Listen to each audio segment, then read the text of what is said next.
Bien, buenas tardes. Buenas tardes. Vamos a estudiar hoy el tema de seres espirituales en el Antiguo Testamento. Cuando la Biblia hace referencia a seres espirituales, tiene que ver con seres que no tienen forma de hombre, es decir, ángeles, los famosos querubines, serafines, que la Biblia se refiere a ellos, y son seres de una naturaleza espiritual, como lo es Dios. Pero hoy creo que vamos a alcanzar a estudiar solo los ángeles. Después estudiaremos qué es un querubín, qué es un serafín y de dónde vienen ellos, de dónde salen. Bueno, entonces lo primero que tenemos que entender es que Dios no está solo en su ámbito celeste. Dios creó seres de característica espiritual con unas funciones específicas.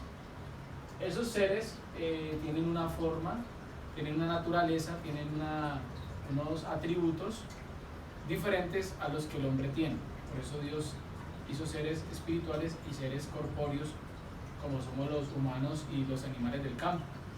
Vamos a leer dos pasajes bíblicos. Lourdes, ayúdame con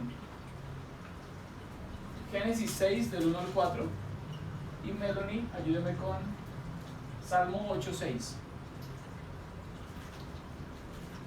Génesis 6 del 1 al 4. Vamos a leer ese primer pasaje. Cuando los hombres comenzaron a poblar la tierra y tuvieron hijas, los hijos de Dios vieron que estas mujeres eran hermosas. Entonces escogieron entre todas ellas y se casaron con las que quisieron. Pero el Señor dijo: no voy a dejar que el hombre viva para siempre, porque él no es más que carne. Así que vivirá solamente 120 años. Bueno, ese texto, cuando hace referencia a los hijos de Dios, se creía que eran seres espirituales que tuvieron contacto con humanos y ahí nacieron unos gigantes. De ahí vienen después, posteriormente, los gigantes. De ahí es una referencia en la Biblia a que hay unos seres espirituales llamados hijos de Dios. Miremos el otro texto. Le hiciste señorear sobre las obras de tus manos, todo lo pusiste debajo de sus pies. Muy bien. Busquemos otro texto allí, Salmo 29:1. Salmo 29:1 y Salmos 82:1.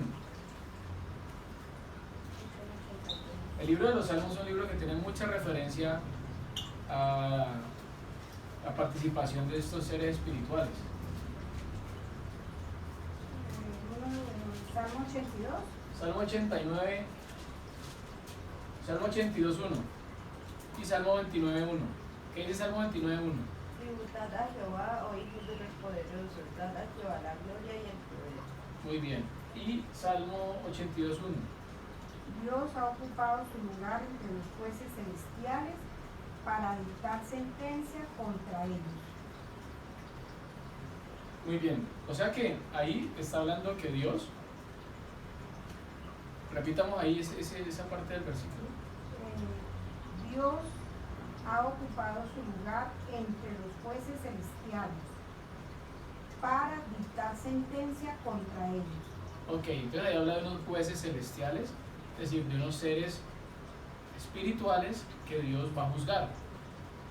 Eso es muy importante, por eso la Biblia hace referencia a que hay unos seres diferentes al ser humano y que existen en un ambiente diferente. Bueno, entonces, la Biblia dice que el Señor está rodeado de su corte, que tiene una corte de servidores, de siervos, y todos tienen una función, son un instrumento de Dios para algo, Él los creó con un propósito. Entonces, los primeros de ellos son los ángeles. Los ángeles. Ahora, ustedes ven la foto que hay un ángel, que ahí hay una figura con unas alas. Esas son formas simbólicas para referirse a los ángeles, pero no quiere decir que ellos sean así, de hecho no lo son. Ahora vamos a ver algunas características de los ángeles.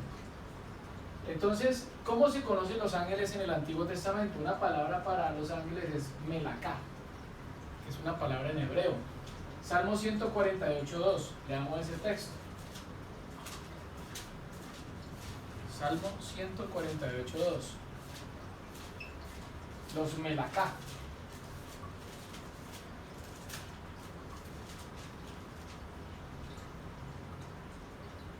¿Qué dice? Alabad de vosotros todos sus ángeles, alabad de vosotros todos su ejército. Ok, entonces esos ángeles son esa traducción que nosotros tenemos al español en el idioma original, que es el hebreo, es Melacá, los Melacá, y ellos son guerreros. Ahí hace referencia que son guerreros del Señor que tiene para una función específica.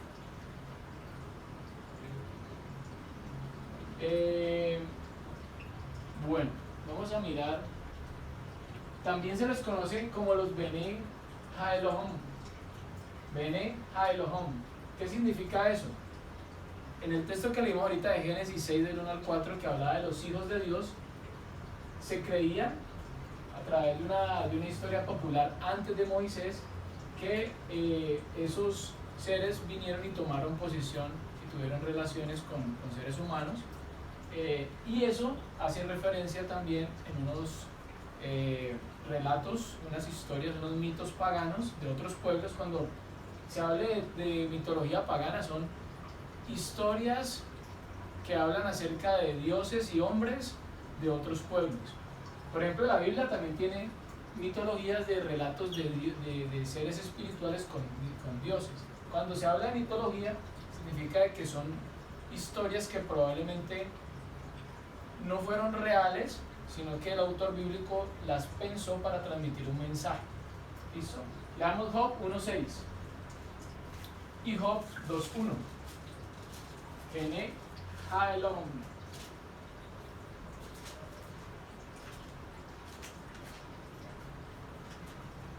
¿Qué dice? Job. Job 2:1. Sí.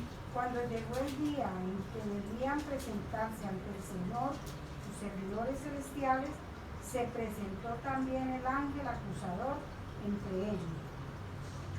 Ok. ¿Y qué dice Job 2:1?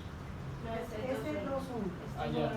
1:6. Un día vinieron a presentarse delante de Jehová los hijos de Dios, entre los cuales vino también Satanás. Ok. Entonces ahí habla de unos hijos de Dios, seres que son espirituales, y el libro de Job nos muestra ahí que existen, que son reales, que están dentro de esa corte que Dios tiene en los cielos. Bueno, en todas las religiones hay unos seres divinos que intervienen en la relación entre los dioses y los hombres. Son seres con una función especial de mensajeros, de llevar, de transmitir el poder de Dios, o el poder de los dioses.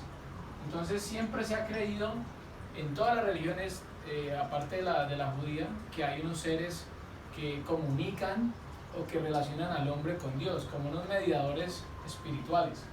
La Biblia también los contiene y los llama ángeles. Es natural comparar a los ángeles con los astros. Por ejemplo, en Job, y Job 38:7 y Jueces 5:2, se les compara y dice los astros luchan, es decir, los ángeles luchan.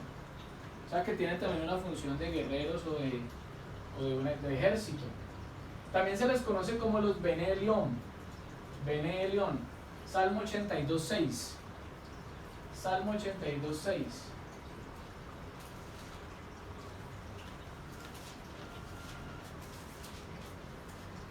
Los Bene Elión.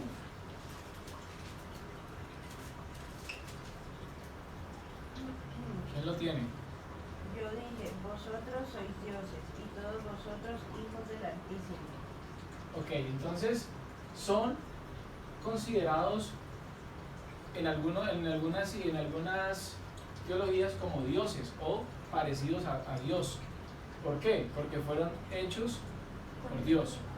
Salmo 82:6. También se les conoce como los Kedoshim. La Biblia los llama en el idioma original los Kedoshim. Y esa palabra se relaciona con la palabra Kadosh, o viene de la misma raíz, que significa los santos. Kadosh es una palabra en hebreo para referirse a santidad, a santo, a separado. Dios es, por eso hay unos cánticos que uno escucha en hebreo que le dicen a Dios Kadosh, santo, santo eres. Los ángeles tienen aquí en estos textos que vemos aquí un nombre como los Kedoshim, o sea, ángeles que tienen unos atributos o seres que tienen atributos de santidad, los santos. ¿Qué dice ahí quien tenga Job 5.1 o Salmo 89.6?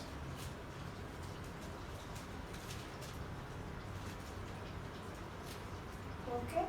Job 5.1. Tengo Salmo 89.6. ¿Del 6 al 8? Salmo 89.6. El 6 y el 8. Job 5.1, grita, Job, a ver quién te responde, ¿a qué ángel vas a recurrir? Muy bien. Y ahí, Salmo- sí, 89.6. Porque ¿quién en los cielos igualará a Jehová? ¿Quién será semejante a Jehová entre los hijos de los potentados? Y el 8. Oh Jehová, Dios de los ejércitos, ¿quién como tú? Poderoso eres Jehová, y tu fidelidad te rodea. Muy bien. En el idioma, esos hijos que hablan ahí, o esos seres especiales, son los Kedoshim.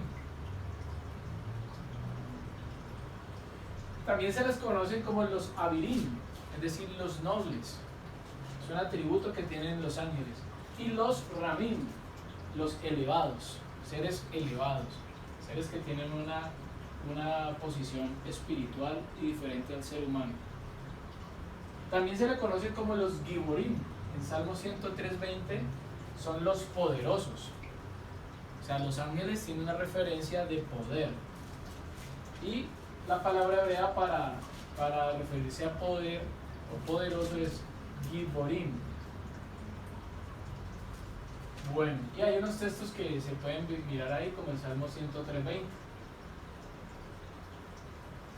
Salmo 103.20. ¿Qué dice? Bendecid a Jehová, vosotros sus ángeles, poderosos en fortaleza, que ejecutáis su palabra, obedeciendo a la voz de su precepto.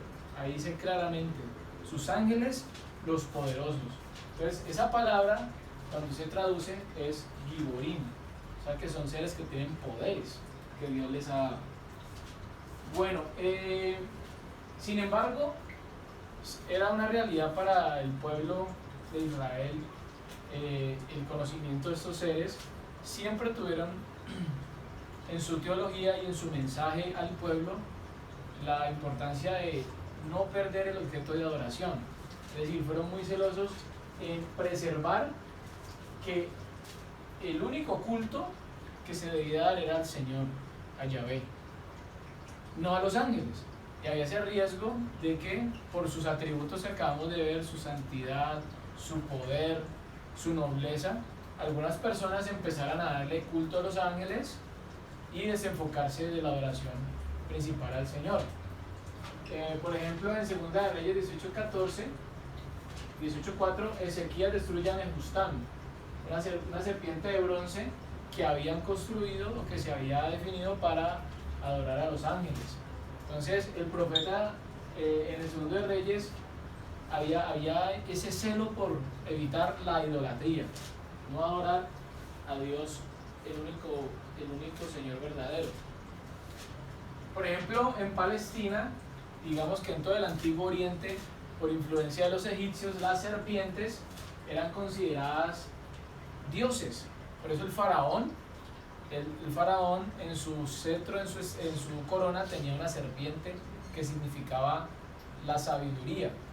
En el mundo antiguo las serpientes se consideraban dioses por sus atributos, porque cambiaban de piel, porque sobrevivían a las más altas condiciones de adversidad, porque era un animal astuto, se concebía como un animal sabio, como un animal que representaba un dios. De hecho, era venerado y adorado. Entonces, estas serpientes se creían que eran espíritus protectores y genios al servicio del gran Dios. Los ángeles también figuran en la Biblia como intercesores. Por ejemplo, en Ezequiel 1:12 aparece un ángel intercediendo por Israel. Cuando se escribe, el escritor bíblico deja esta historia y muestra cómo estos ángeles interceden, tienen una función de intercesión ante Dios por los hombres. No sé quién está buscando Ezequiel.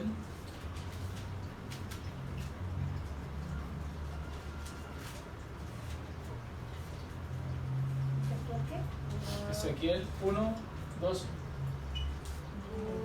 Y cada uno caminaba derecho hacia adelante, hacia donde el Espíritu les movía que anduviesen, andaban, y cuando andaban no se volvían. Ok, entonces también hay una referencia de que había una escalera que subían al cielo y bajaban. Eso muestra que esos ángeles o seres espirituales tenían una función dada por Dios en diferentes casos, para pelear, para mostrar el poder, para llevar un mensaje a un servidor del Señor, para interceder. Muchas funciones tienen esos seres que Dios ha creado. Bueno, otro tema importante es que la función de la presencia de seres espirituales en la Biblia se va dando en un transcurso del recorrer del tiempo más cercano a la época persa. Los israelitas tuvieron tres influjos importantes: los egipcios, que era cuando estaban en la época de Moisés. Posteriormente, es decir, más hacia nuestra época, los asirios y los babilonios, que eran imperios que tuvieron mucho contacto con Israel y le hicieron una transmisión cultural.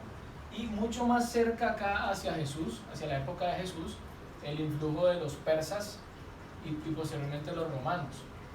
Es en la época persa y griega empieza a desarrollarse todas unas teologías y unos escritos bíblicos con la aparición de seres ya espirituales, ángeles, la presencia de la posibilidad de demonios. Toda esa idea de ese mundo espiritual de ángeles y demonios, de Satanás, se crea o nace o coge mayor fuerza en la época persa. Por eso muchos de los textos que están en la Biblia fueron redactados o fueron finalmente editados cercano al siglo V, siglo IV antes de Cristo, que ya había un influjo de la época persa. Los persas en sus mitologías y en sus escritos hablaban de seres espirituales, entonces, por eso en la Biblia uno al principio, digamos que en los textos más antiguos no hay tanta presencia de seres espirituales. Ya en los salmos, que son escritos ya posteriores, cercano a esta época que les estoy diciendo, sí, ya por eso encontramos tantos textos que hablan de los ángeles, pero hay libros donde uno de la Biblia que uno lee y no encuentra casi referencia a los ángeles, es por eso. Bueno,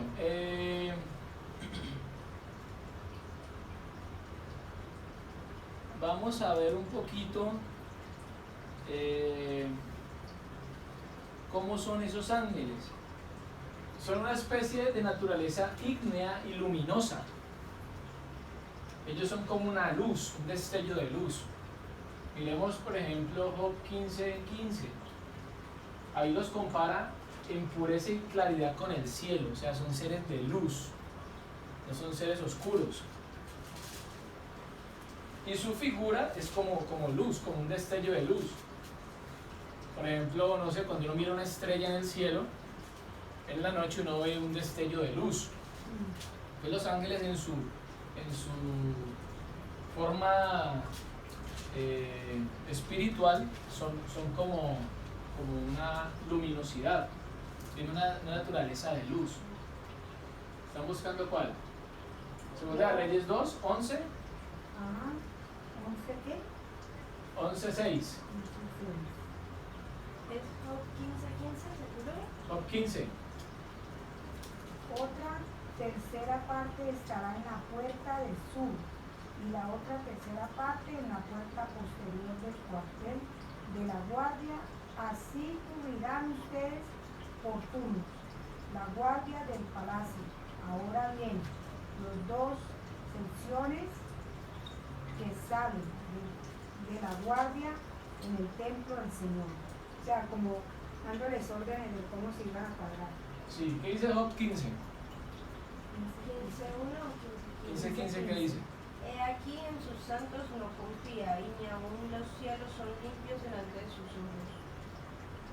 Ok, no, ese texto entonces hay que reír, de pronto está mal ahí la referencia.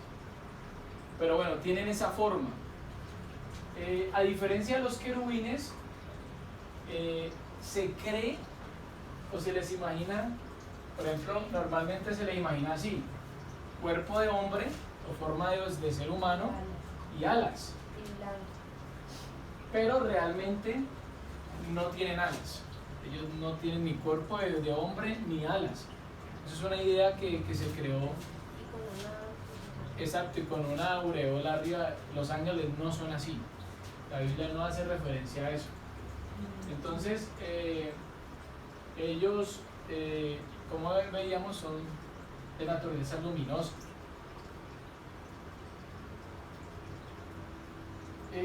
Bueno, otra cosa que sirve para hacer palpable la superioridad divina, o sea, se cree que los ángeles tienen un nivel superior al ser humano, es que gozan de fuerzas intelectuales superiores a las del hombre, o sea, tienen mayor capacidad de inteligencia. Cuando se habla de un hombre inteligente, se usa, por ejemplo, una referencia o una forma proverbial: es sabio como el ángel de Dios, que conoce todo lo que es sobre la tierra. O sea que son seres muy sabios, dotados de una capacidad intelectual grandísima que Dios les ha dado. Sin embargo, a pesar de que son seres muy intelectuales, santos, poderosos, son inferiores al Señor. O sea, aquí ya Job 15. ¿qué dice Job 15:15? He aquí en sus santos no confía, ni aun los cielos son limpios delante de sus ojos. Ok, ¿eso qué quiere decir? Que el Señor está por encima de ellos y que los ángeles también pueden fallar, pueden obedecer o no obedecer al Señor. Bueno, la idea de los ángeles representa un vivo sentido del poder de Yahvé para castigar. Por ejemplo, en Éxodo 12:23 tienen una función de exterminadores. Entonces, es un ángel quien extermina a los primogénitos egipcios. ¿Recuerdan? Cuando Moisés estaba delante del faraón, uno de los castigos que el Señor envió sobre este pueblo duro por castigar a su pueblo, Éxodo 12:23, era que iba a morir todos los primogénitos, y uno de los primogénitos que muere es el hijo del faraón. ¿Quién hace esa tarea de exterminio? El ángel del Señor. O sea que son seres que representan también la ejecución de un castigo de Dios. Dios puede castigar a través de los ángeles. ¿Qué dice allí? Cuando el Señor pase para herir de muerte a los impicios, verá la sangre por todo el marco de la puerta y pasará de largo por esa casa. Así el Señor no dejará que el destructor entre en las casas de ustedes. Pues el destructor era un ángel que tenía esa comisión del Señor de castigar a todas esas casas que no tuvieran esa marca. En 2 Samuel 24:16 y 1 Crónicas 21:15, el ángel de la peste castiga a los israelitas por causa del censo davídico. O sea que ahí también hay una referencia de que el ángel llega y castiga.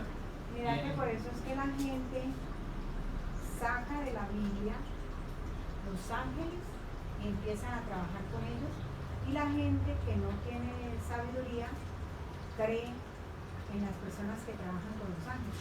Correcto.